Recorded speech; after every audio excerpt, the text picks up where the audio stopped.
The birds stopped singing the moment Katrina Harlow opened her mouth, as if the very air itself had commanded silence to hear something more beautiful than nature could ever create. Yates Anderson had been riding past the small church on the outskirts of Republic, Washington Territory on that September morning in 1883. His mind occupied with thoughts of the cattle he needed to move before winter settled into the mountains, when her voice had reached out and seized him by the heart. He pulled his horse to a complete stop, his leather gloves tightening on the reins, and for the first time in his 26 years, he understood why men in the songs his mother used to sing spoke of being enchanted. The church door stood open, probably to let in what remained of the warm autumn air before the cold months arrived, and through that doorway came a voice that seemed to belong to something otherworldly. It was not just that she could carry a tune, though she could, but rather that each note seemed to contain an emotion so pure and raw that it bypassed his ears entirely and spoke directly to something deeper inside him. Yates had heard plenty of singing in his life.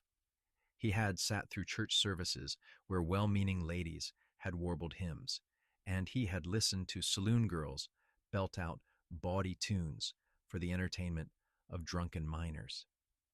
This was different. This was something he had no words for. He dismounted without thinking, tying his bay gelding to the hitching post outside the church, and walked toward that open door as if pulled by invisible strings. The wooden steps creaked under his boots, and he removed his hat as he stepped into the cool interior of the small building. There were only a few rows of pews, most of them empty at this hour of the morning. At the front, near the simple wooden pulpit, stood a young woman with hair the color of dark honey, pulled back in a practical bun that still managed to look lovely. Her dress was plain, a dark blue calico that had seen better days, but she wore it with a natural grace that made it seem like the finest silk. She had her eyes closed as she sang, her hands clasped loosely in front of her, and Yates found himself frozen in place, not wanting to make a sound that might disturb whatever magic was happening in this moment. The hymn was one he recognized vaguely from his childhood, something about grace and redemption, but the words hardly mattered. What mattered was the way she sang them, as if she had lived through every sorrow and joy the song described, as if she was pouring her entire soul out through her voice and trusting that the world would handle it gently. When the last note faded, the silence that followed felt almost sacred. Yates realized he had been holding his breath, and he let it out slowly, carefully, as if exhaling too loudly might shatter whatever had just happened. The young woman opened her eyes, and that was when she saw him standing there in the doorway, this dusty cowboy with his hat in his hands and an expression on his face that he could not have hidden if his life had depended on it. "Oh," she said, her speaking voice softer than her singing voice, but no less lovely. "I did not realize anyone was there."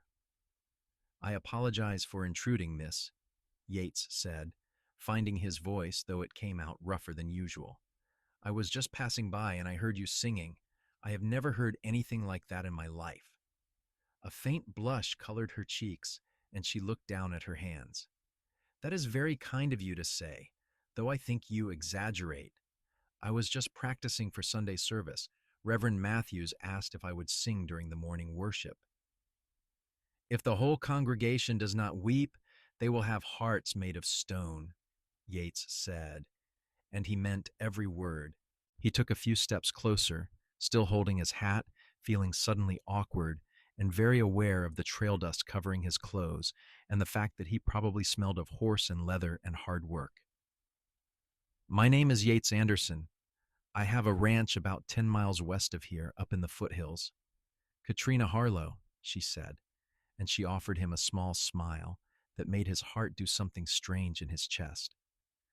"I moved here 3 months ago from Portland to keep house for my uncle. He runs the general store in town." "Henry Harlow is your uncle?" Yates asked, surprised. He knew Henry well enough, as the storekeeper was one of the few reliable sources of supplies in this part of the territory. The man had never mentioned having a niece coming to live with him, but then again, Henry was not much for a necessary conversation. "Yes, he is my mother's brother," Katrina said. "She passed away last year, and my father had died when I was quite young. Uncle Henry was kind enough to offer me a home and employment. I help him with the store and keep his house. It has been a good arrangement. There was something in the way she said it, a hint of loneliness, perhaps, that made Yates want to know more. He wanted to ask her 1,000 questions. Where had she learned to sing like that? What made her happy? What made her sad? Did she like living in this small town on the edge of the wilderness, or did she miss the city? But he could not just bombard her with questions like some overeager schoolboy, no matter how much he wanted to. I am sure your uncle is grateful for the help, Yates said instead. Running a store is no easy task, especially with winter coming on and everyone stocking up. He works very hard, Katrina agreed. Though I must admit, I do miss having more time for music. In Portland, I was able to attend concerts and sing with a small choir. Here there are fewer opportunities, but I make do. Reverend Matthews has been very encouraging about my singing in church. You should sing every day, Yates said, the words coming out before he could stop them. A voice like yours should not be kept quiet. She looked at him with an expression he could not quite read, something between curiosity and caution. You are very generous with your praise, Mr. Anderson, though we have only just met. I know what I heard, he said simply. And please, call me Yates. Mr. Anderson makes me sound like my father. God rest his soul. Before Katrina could respond, the sound of footsteps on the church steps made them both turn. Reverend Matthews, a kind-faced man in his 50s with graying hair and spectacles, entered the church carrying a stack of hymnals. He looked surprised to see Yates standing there, but not displeased. Yates Anderson, what brings you into town on a Thursday morning? The Reverend asked, setting down his load on the nearest pew.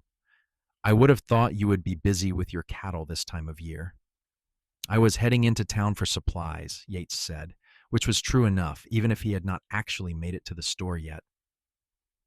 I heard Miss Harlow singing and could not help but stop to listen. She has a remarkable gift. That she does, Reverend Matthews agreed warmly, smiling at Katrina. She is going to be a wonderful addition to our Sunday services. I only hope we can provide her with opportunities worthy of her talent. I am simply happy to be useful, Katrina said modestly, but Yates could see the pleasure in her eyes at the praise. Is there anything else you need me to practice, Reverend? I want to make sure I am prepared for Sunday. Perhaps run through Amazing Grace one more time, the Reverend said. That will be the closing hymn. Of course, Katrina said. She glanced at Yates, and there was something almost shy in her expression. Will you be attending the service on Sunday, Mr. Anderson? Yates, he corrected gently. And yes, I believe I will be there. He had not been planning to come into town on Sunday. He usually skipped church services unless the weather was particularly good and he had no pressing work on the ranch, which was rare. But wild horses could not keep him away now, not when it meant hearing her sing again. Wonderful, Reverend Matthews said, oblivious to the undercurrent of something developing between his two visitors. We can always use more members in our congregation. Now, Yates, I do not mean to rush you, but if Katrina is going to practice, perhaps you might want to continue on to wherever you are headed. I am sure you have much to do today. It was a polite dismissal, and Yates recognized it as such.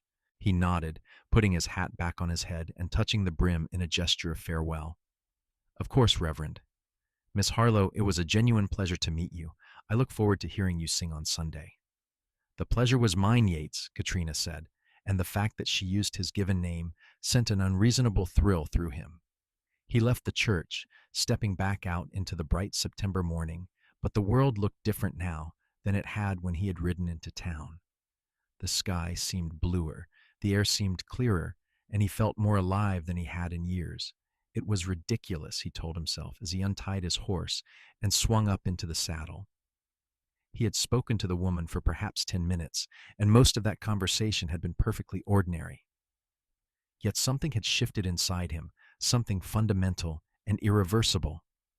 He rode into the center of Republic, which was not much more than a single main street with a handful of buildings clustered along it. The town had been founded just a few years earlier when prospectors had discovered minerals in the surrounding hills, and while it had not turned into the booming mining center some had hoped for, It had established itself as a steady, respectable community. There was the general store run by Henry Harlow, a saloon, a small hotel, a blacksmith, and a few other essential businesses. Most of the people who lived in the area, like Yates, had homesteads or ranches scattered throughout the surrounding valleys and foothills. Yates tied his horse outside Harlow's general store and went inside, the bell above the door jingling to announce his arrival. Henry Harlow stood behind the counter, a thin man with sharp features and suspicious eyes that seemed to take in everything.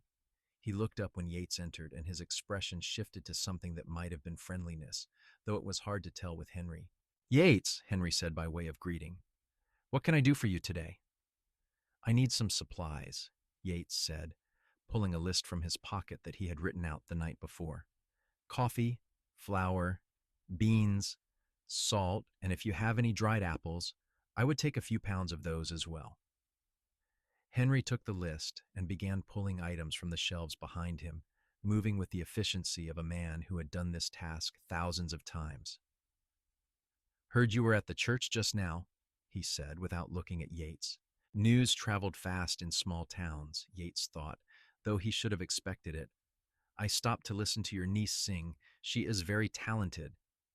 "She is," Henry said, and there was a note of pride in his voice that surprised Yates.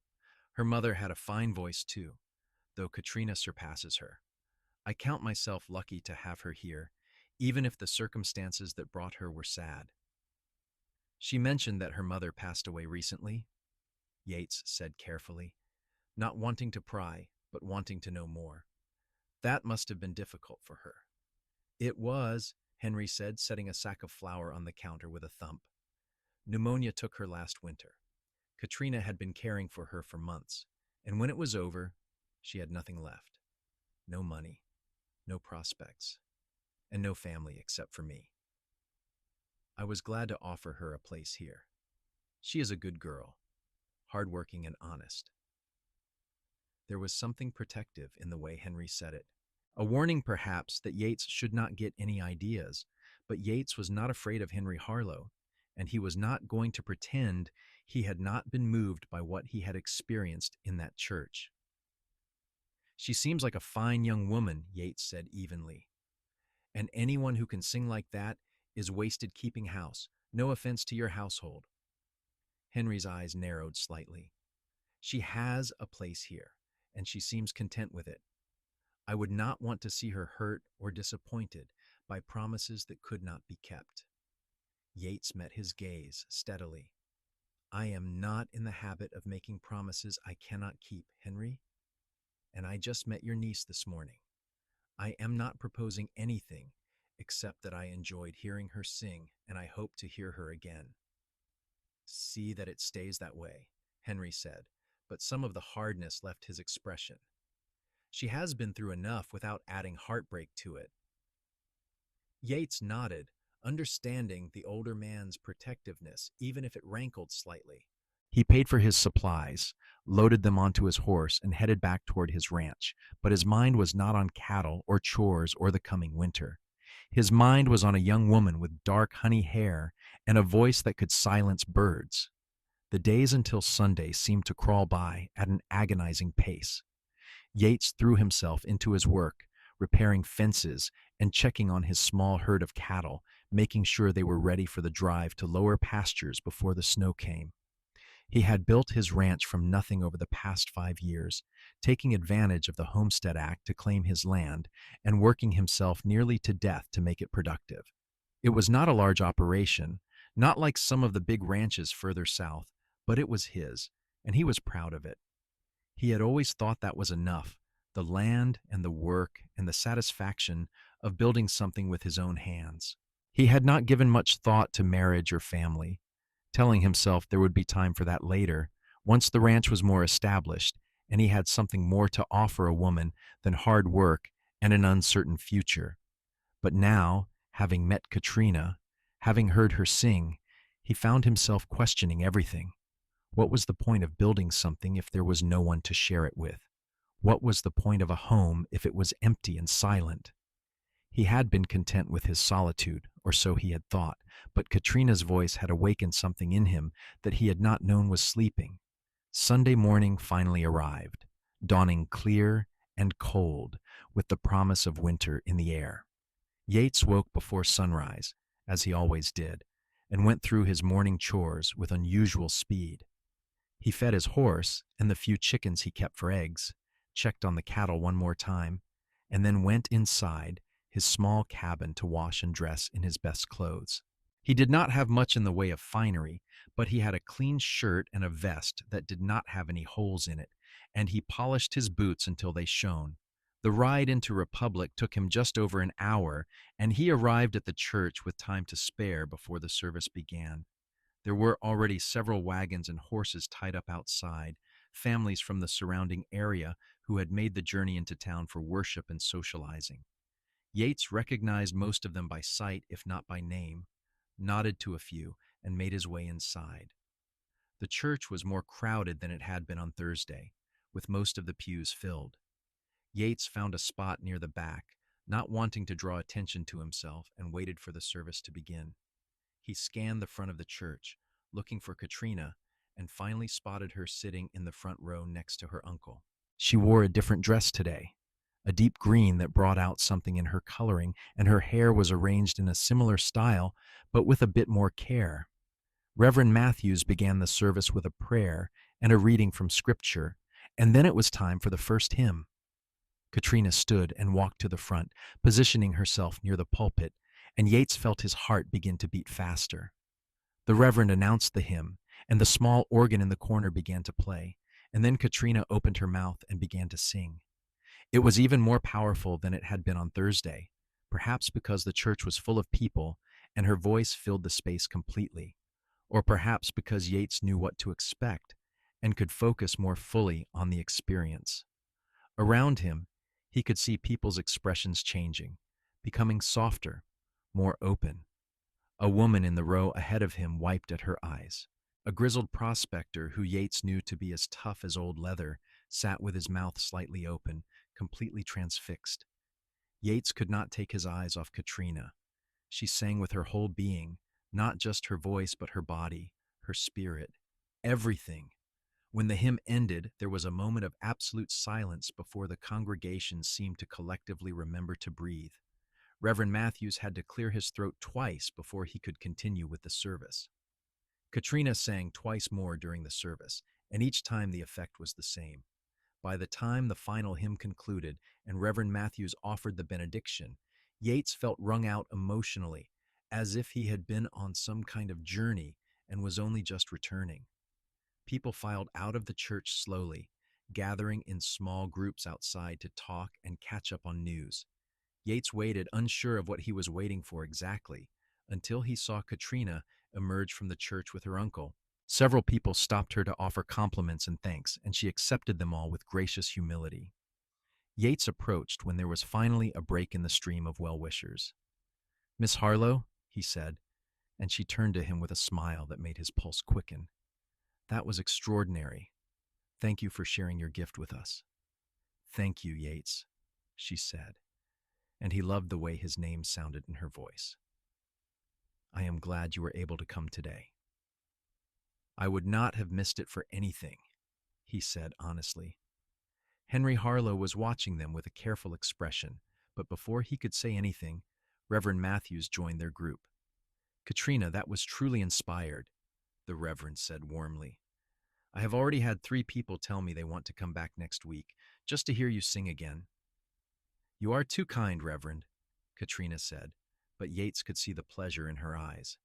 "Not kind, just honest," Reverend Matthews said. He glanced at Yates and then back at Katrina. "You know, we have a social gathering every month at the church, just a simple supper and some music. The next one is in 2 weeks. I wonder if you might be willing to sing a few songs for us. Nothing too formal, just something to entertain the community."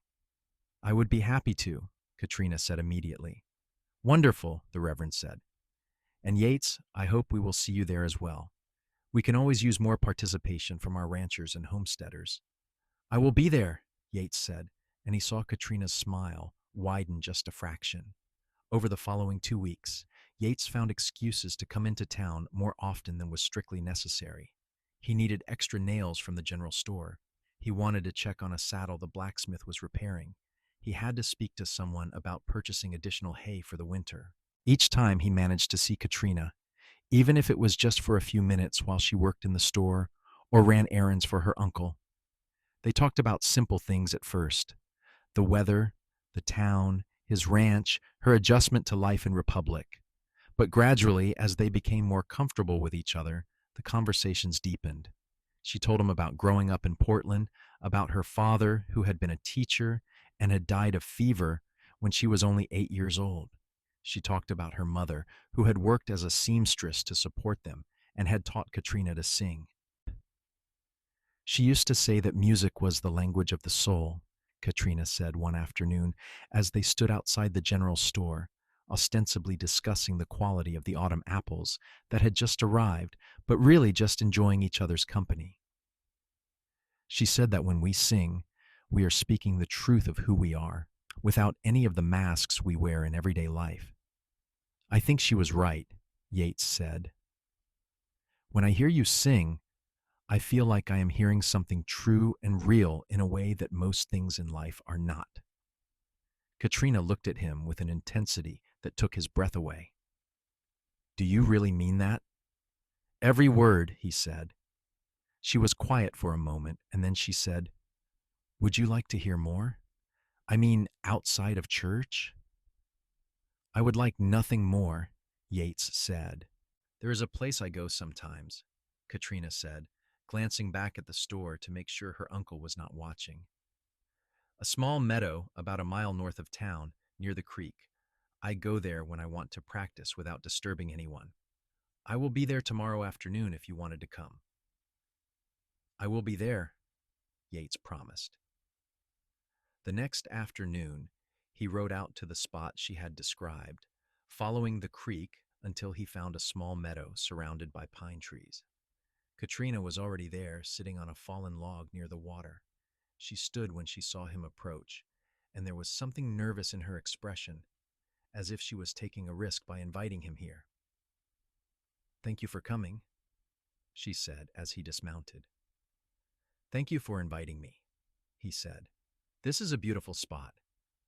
It is peaceful, she said. I like to come here when I need to think or when I want to sing without worrying about who might hear. Will you sing for me? Yates asked. She nodded and took a breath, and then she began to sing.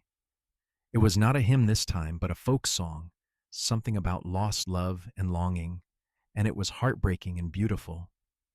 Yates stood perfectly still, listening, and he could hear the birds and the trees around them fall silent, as if they too recognized that something more important than their own songs was happening.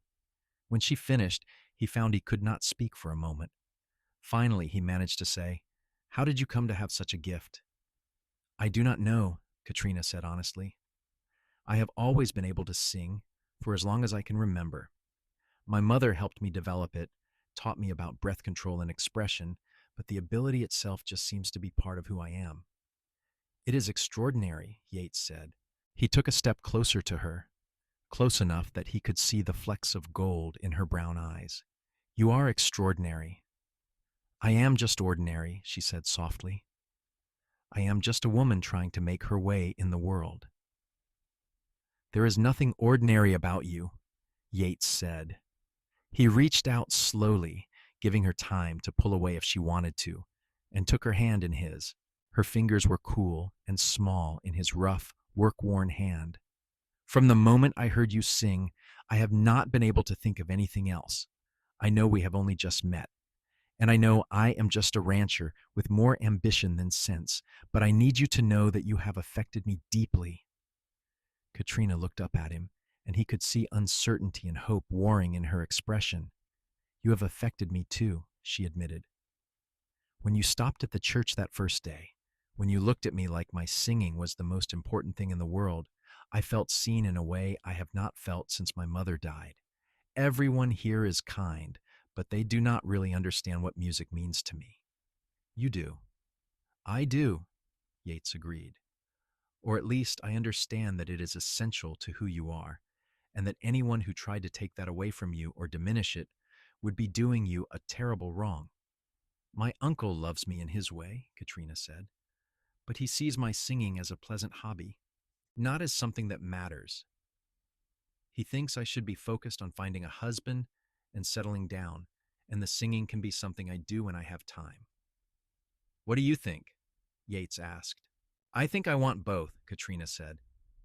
I want a home and a family, but I also want to sing. I want to use this gift I have been given. Is that selfish? Not even a little bit, Yates said firmly. And if I may be bold, if you were to have a home with me, you could sing as much as you wanted. I would never try to silence you. Katrina's eyes widened.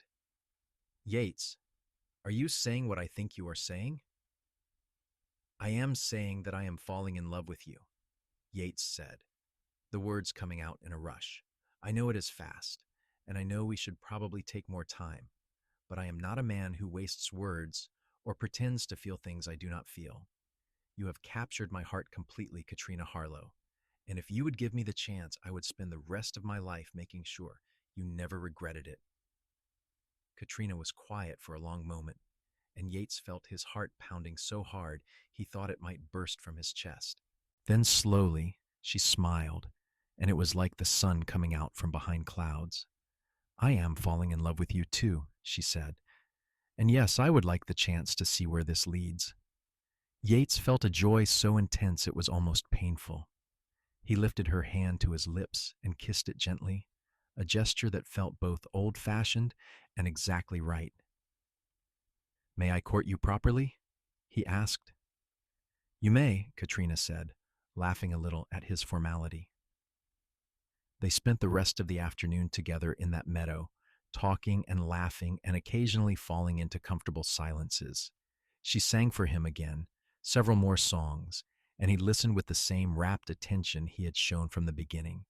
By the time they parted ways, with plans to see each other at the church social the following week, Yates felt like his entire world had been transformed.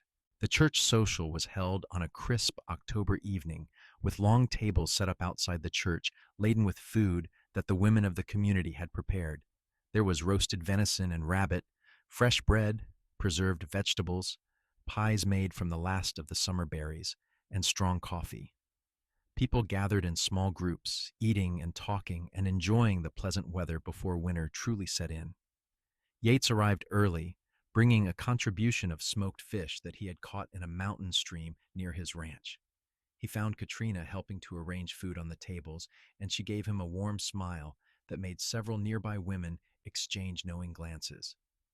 As the evening progressed and people finished eating, Reverend Matthews called for attention and announced that Katrina had agreed to sing for them. She moved to stand near the church steps, where everyone could see and hear her, and Yates positioned himself where he had a clear view of her face. She sang several songs that evening, a mix of hymns and folk ballads, and each one was met with enthusiastic applause. Yates watched her transform as she sang, becoming more alive and more herself, and he felt a fierce protectiveness rise up in him. This woman, with her incredible gift and her gentle spirit, deserved to be cherished and supported, and he vowed that he would do everything in his power to make that happen. After her performance, as people were beginning to gather their things and prepare to leave, Yates approached her. Would you walk with me for a moment? He asked. Of course, Katrina said, and they strolled away from the crowd, following a small path that led around the side of the church. When they were out of sight of the others, Yates stopped and turned to face her. I have been thinking about what you said the other day, about wanting both a home and a chance to sing. I want you to know that if you choose to be with me, I will support your music however I can. If you want to sing at church every week, I will drive you into town and sit in that pew and listen with joy. If you want to sing at socials and gatherings, I will be your most enthusiastic audience. If you want to teach others to sing, we will find a way to make that happen. Katrina's eyes were shining with unshed tears. Why are you being so good to me? Because you deserve it, Yates said simply. And because I love you. I know I have already said it, but I need you to hear it again. I love you, Katrina. I love your voice and your spirit and your kindness. I love the way you see beauty in the world and share it with others. I love everything about you. I love you too, Katrina said. Yeah. And then she was in his arms, and he was holding her close, breathing in the scent of her hair, feeling the beating of her heart against his chest. They stayed like that for a long moment, and then Katrina pulled back slightly and looked up at him. I should probably tell my uncle about us, she said. He will need to know that we are courting. I will speak to him, Yates said. Tomorrow, if that is acceptable to you. I want to do this properly. He will not be easy to convince, Katrina warned. He is protective of me, and he worries about my future. I understand that, Yates said, and I respect it, but I will make him understand that my intentions are honorable and that I have the means to provide for you. The next day, Yates rode into town and found Henry Harlow in the general store. The older man looked up from his ledger when Yates entered, and something in his expression suggested he had been expecting this conversation. Henry, I would like to speak with you about your niece, Yates said directly. There was no point in dancing around the subject. I figured as much, Henry said, setting down his pen. You have been coming into town an awful lot lately, and half the time you do not even buy anything. People talk, Yates. I am sure they do, Yates said. And I want to be clear about my intentions. I am courting Katrina with her permission, and I am hoping to marry her if she will have me. Henry's expression was unreadable. You are moving awfully fast. She has only been here a few months, and you have known each other for less than a month. I know it is fast, Yates admitted, but I also know what I feel, and I know what I want. I love your niece, Henry. I love her voice and her spirit, and I want to build a life with her. What kind of life can you offer her? Henry asked bluntly. You have a small ranch in the foothills. Winters are hard up there, and the work is never ending. She is used to city life, to having neighbors and conveniences. What makes you think she would be happy isolated out on your property? Because I have asked her, Yates said. We have talked about it, and she says she wants to try. She wants a home and a family, and she wants to be able to sing. I can give her all of that. Can you? Henry challenged.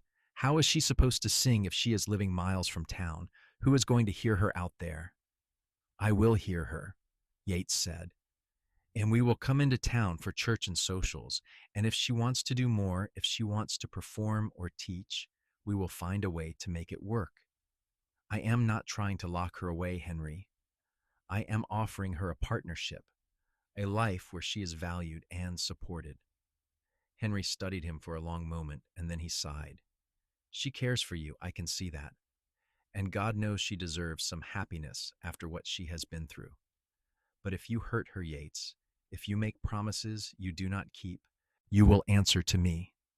I understand, Yates said, and I give you my word that I will do everything in my power to make her happy. Then you have my blessing to court her, Henry said, but take your time. Let her get through the winter here in town. Let her get fully settled, and then we can talk about marriage.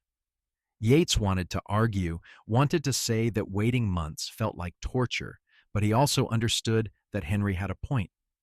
Katrina deserved time to be certain of her feelings, and he needed to prove that his devotion was not just a passing fancy. Thank you, Henry, Yates said, extending his hand. Henry shook it, his grip firm. Over the following months, as autumn gave way to winter, Yates courted Katrina with patience and dedication. He came into town every Sunday without fail, sitting in his usual spot in the back of the church to hear her sing. He attended every social gathering, every community event, always making sure to spend time with her, to talk and laugh and get to know her more deeply. He learned that she loved to read but had few books available to her, so he ordered several from a catalog and presented them to her as gifts. He discovered that she missed having a piano to play, so he began saving money with the idea of eventually purchasing one for his ranch. He found out that she had always wanted to see the mountains in spring when the wildflowers bloomed, and he promised to take her when the weather turned. Katrina, for her part, learned about Yates and his life with equal interest. She asked him about his ranch, about his cattle, about his dreams for the future.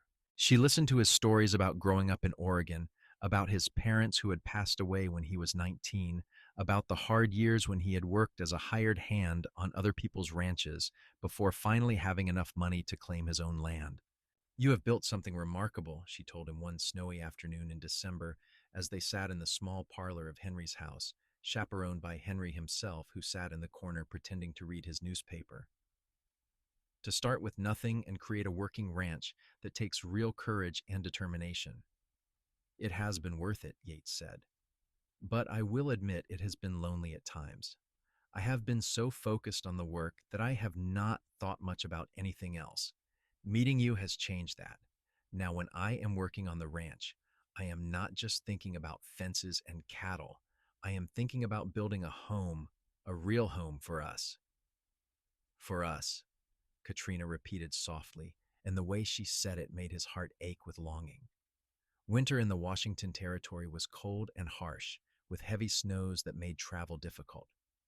There were weeks when Yates could not make it into town, when he was snowed in at his ranch and had to content himself with thoughts of Katrina. During those long, lonely nights, he would sit by his fire and remember the sound of her voice, the way she smiled at him, the feeling of her hand in his. He wrote letters during those weeks, long letters where he poured out his feelings and his hopes for their future. He wrote about the house he wanted to build for her, bigger and better than his current small cabin, with large windows to let in light and a special room where she could practice her singing. He wrote about the children he hoped they would have, about teaching sons and daughters to love the land and to appreciate beauty and music. He wrote about growing old together, about sitting on a porch someday and watching the sunset over the mountains while she sang to him. When the snows finally cleared enough for him to get into town, he brought all the letters with him and gave them to Katrina. She read them, tears streaming down her face, and when she finished, she looked at him with an expression of such love that he felt his breath catch. "How did I get so lucky?" she asked. "How did I find someone who sees me so completely?" "I am the lucky one," Yates said, "and I will spend every day proving it to you." Christmas came, and the church held a special service where Katrina sang carols that left the entire congregation moved. Yates gave her a simple gift, a scarf he had purchased from a traveling merchant in a deep blue that matched her eyes. She gave him gloves that she had knitted herself, practical but made with obvious care. "I worked on these every evening," she told him. "I wanted you to have something that would keep you warm when you were working on the ranch and thinking of me." "I will treasure them," Yates said. And he meant it. As winter began to loosen its grip and early spring arrived in March of 1884, Yates knew it was time. He had waited as Henry had asked, had given Katrina time to be certain, but he could not wait any longer. He loved her more with each passing day, and he wanted to begin their life together. He chose a Sunday afternoon after church when the weather was pleasant and the first hints of green were beginning to show on the trees. He asked Katrina if she would take a walk with him, and they headed out of town toward the meadow where she had first sung for him privately. The creek was running high with snowmelt, and the air was filled with the sound of birds returning from their winter migrations. Katrina walked beside him, her hand tucked into the crook of his arm, and she was humming softly to herself. When they reached the meadow, Yates stopped and turned to face her. His heart was pounding and his mouth was dry, but he had never been more certain of anything in his life.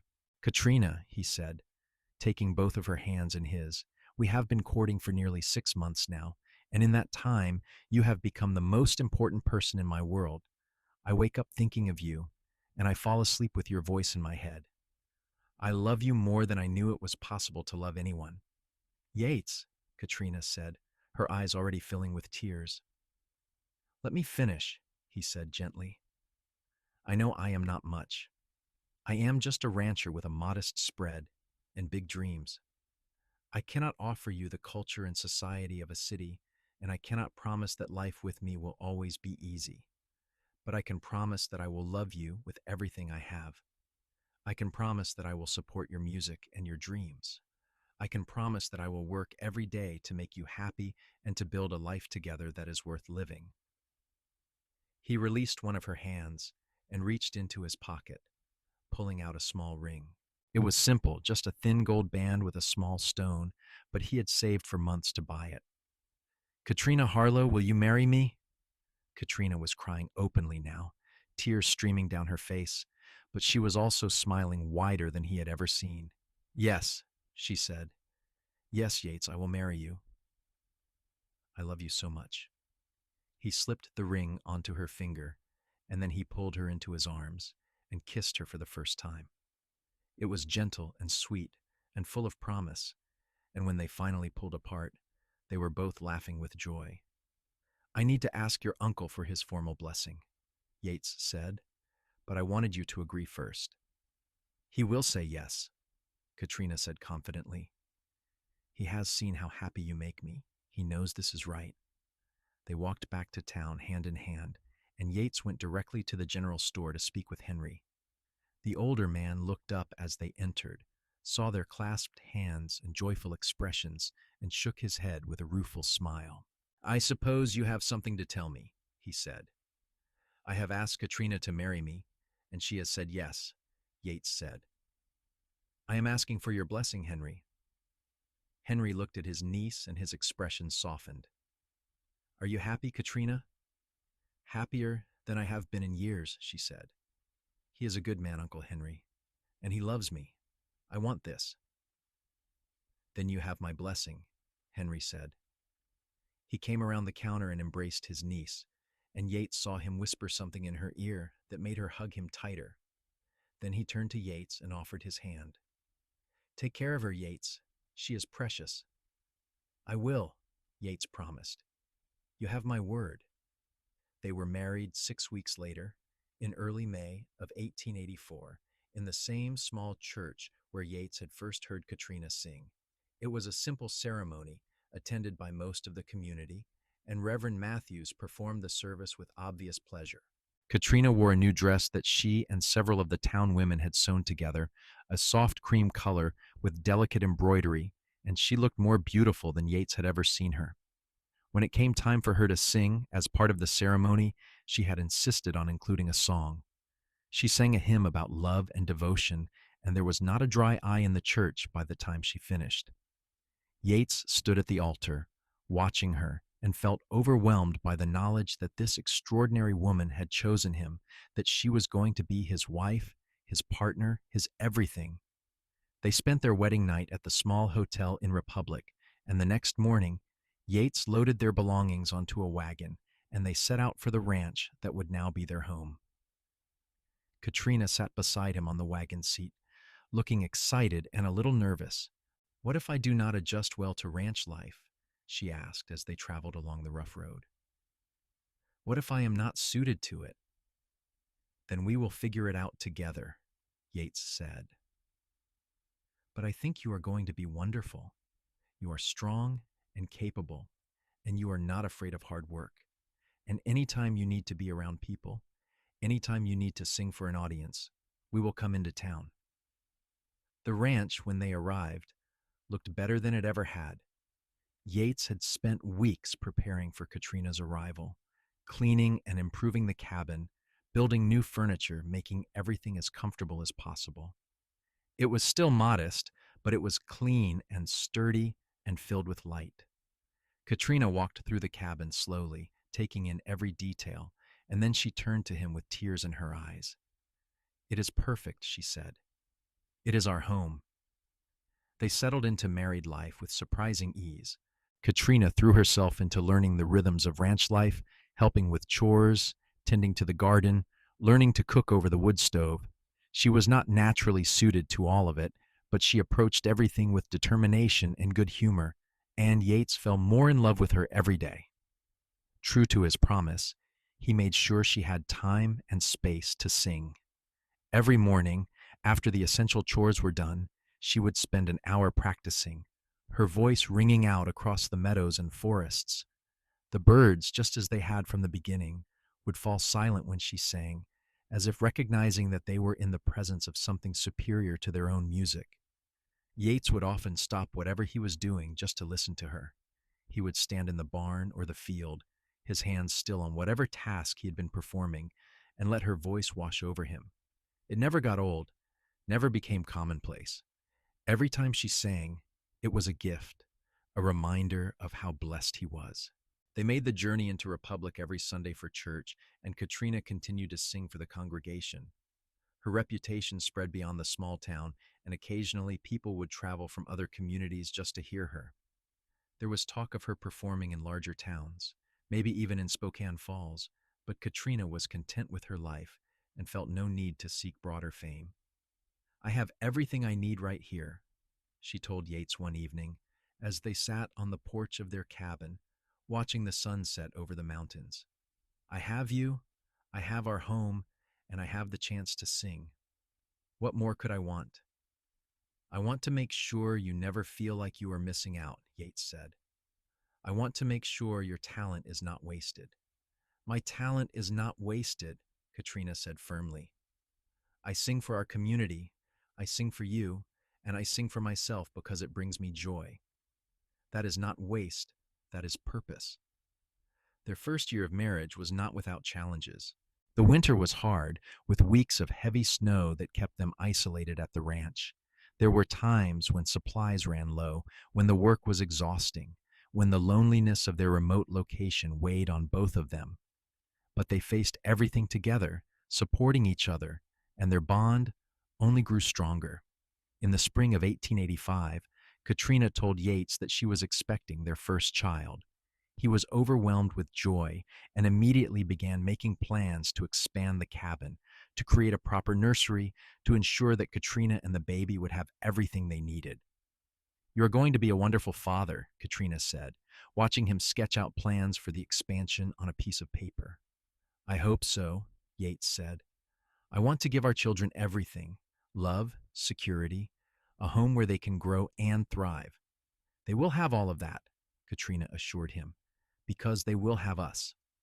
The pregnancy was not easy. Katrina suffered from sickness in the early months, and as she grew larger, the work on the ranch became more difficult for her.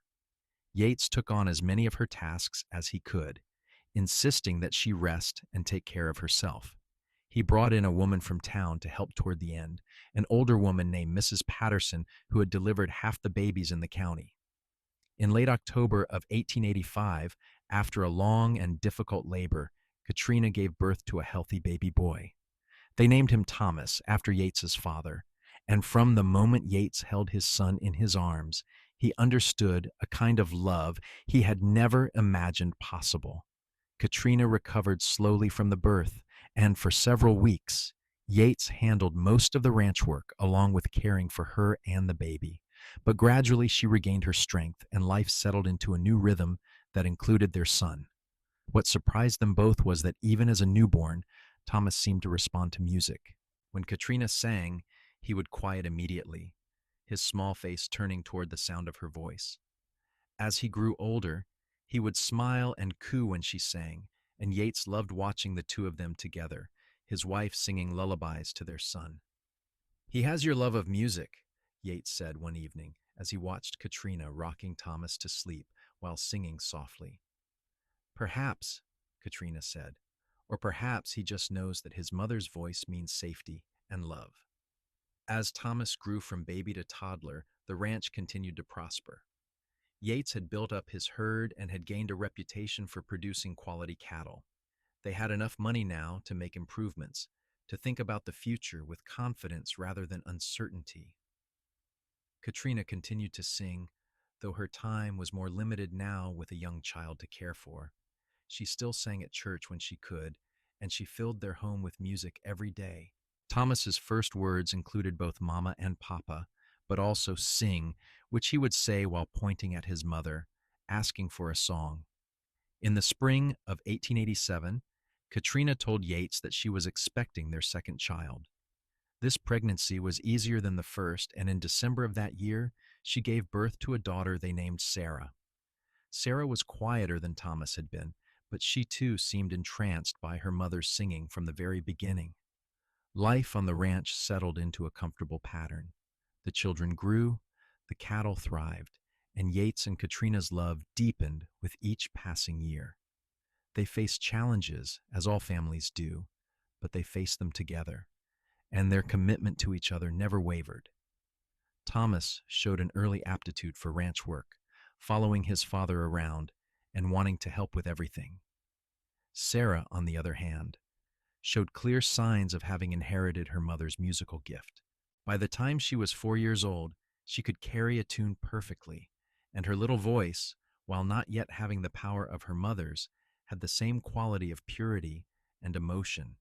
"We should get her formal training," Katrina said one day as they listened to Sarah singing to her doll.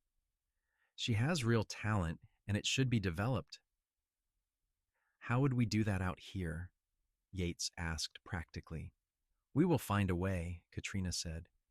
"Maybe we could hire a music teacher to come out from Spokane Falls once a month. Or maybe when she is older, she could go stay with Uncle Henry during the school year and study music. Let us not ship our daughter off just yet," Yates said, pulling Katrina close. "She is only 4 years old. We have time to figure it out." But Katrina's point was valid, and it raised questions about their children's education and future that they needed to address. The small school in Republic only went through 8th grade, and while that might be sufficient for some, both Yates and Katrina wanted more for their children. They discussed it at length over the following months and eventually decided that when the children were old enough, they would send them to boarding school in Spokane Falls during the school year, where they could receive a proper education. It was not an ideal solution, as it would mean months apart, but it seemed like the best way to give Thomas and Sarah the opportunities they deserved. In the meantime, Katrina taught the children at home, focusing on reading, writing, and arithmetic, but also on music and art and literature. Their cabin, which Yates had expanded twice now, had a shelf full of books, and there was always music filling the air. The years passed, marked by the changing seasons and the growth of their family. Thomas turned 10, then 12, then 14, growing tall and strong and learning everything Yates could teach him about ranching. Sarah turned 8, then 10, and her voice developed into something truly remarkable, though still young and unrefined. True to their plans, when Thomas turned 14 in 1899, they sent him to boarding school in Spokane Falls. It was one of the hardest things Yates and Katrina had ever done, watching their son leave, but they knew it was for the best. Thomas excelled in school, and he came home during summers and holidays full of stories and new knowledge. 2 years later, they sent Sarah as well, to a school that had a strong music program. She thrived there, finally getting the formal training her voice deserved, and when she came home for visits, she would sing for her parents with increasing skill and sophistication. Yates and Katrina found themselves alone again, much as they had been in the early years of their marriage, and while they missed their children terribly, there was also something sweet about having time just for each other again. "We are getting old," Katrina said one evening as they sat on their porch, the same porch where they had spent countless evenings over the years. "Speak for yourself," Yates said, though he was 42 now and feeling his years. "I am still in my prime." Katrina laughed and leaned against him. "Do you have any regrets?" she asked, "about the life we have built here?" "Not a single one," Yates said honestly. "Marrying you was the best decision I ever made. Everything good in my life stems from that choice." "I feel the same way," Katrina said. "I used to wonder what my life would have been like if I had pursued music more seriously, if I had tried to perform in cities, to make a name for myself. But I do not wonder anymore. This life with you and our children is worth more than any amount of fame or recognition. You still have the most beautiful voice I have ever heard," Yates said. "Will you sing for me?" Katrina smiled and began to sing, her voice as pure and powerful as it had been the first day he had heard it. though now it carried the depth and richness that came with years of living and loving. The birds in the trees around their ranch fell silent, as they always did, and Yates closed his eyes and listened, feeling the same sense of wonder and gratitude he had felt 17 years earlier when a voice had stopped him in his tracks and changed his life forever. The children finished their schooling and returned home. Thomas, now a young man of 21, took over more and more of the ranch operations, working alongside his father and preparing to eventually inherit the property.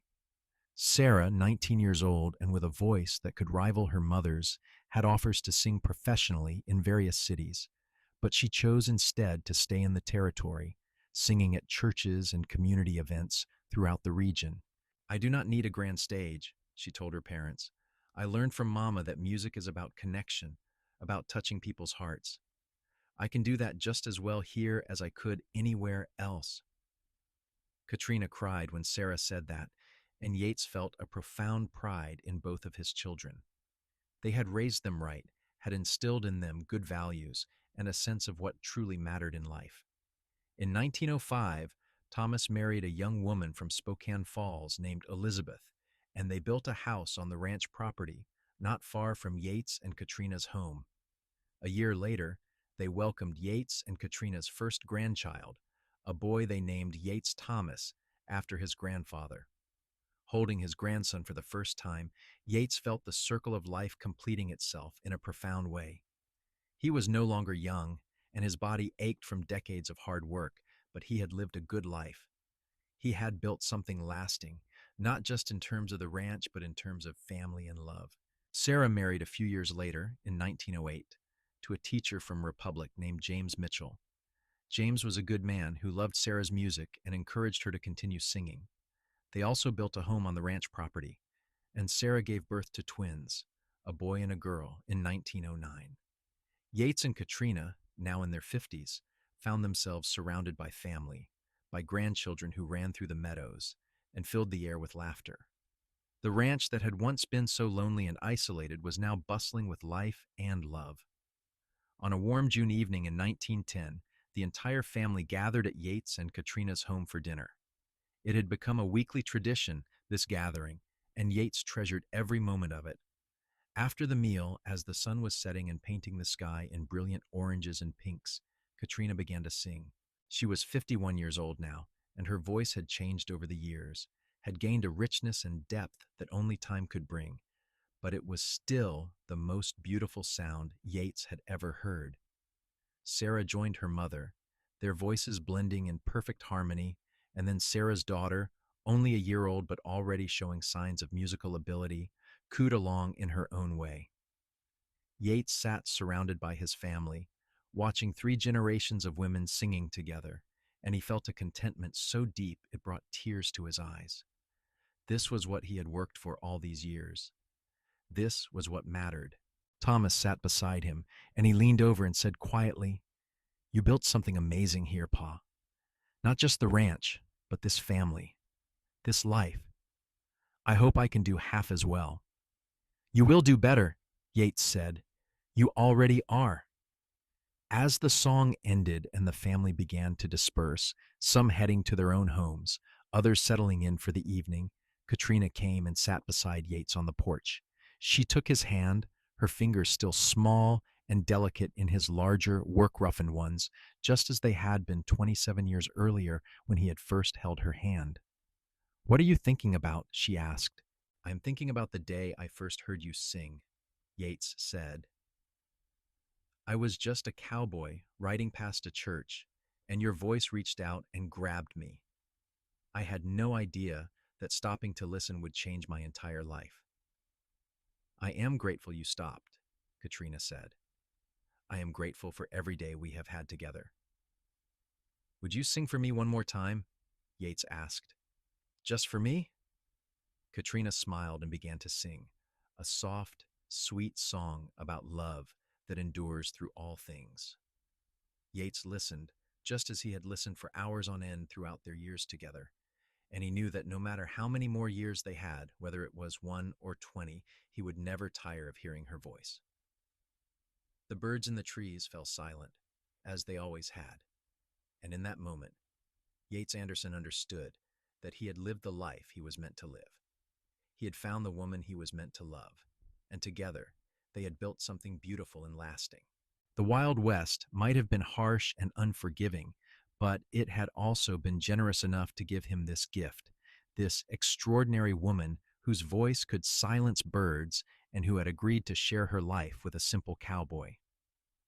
As the last notes of her song faded into the evening air and the first stars began to appear in the darkening sky, Yates pulled Katrina close and kissed her forehead gently. Their children and grandchildren were safe and happy. Their ranch was prosperous, and they had loved each other well for nearly 3 decades.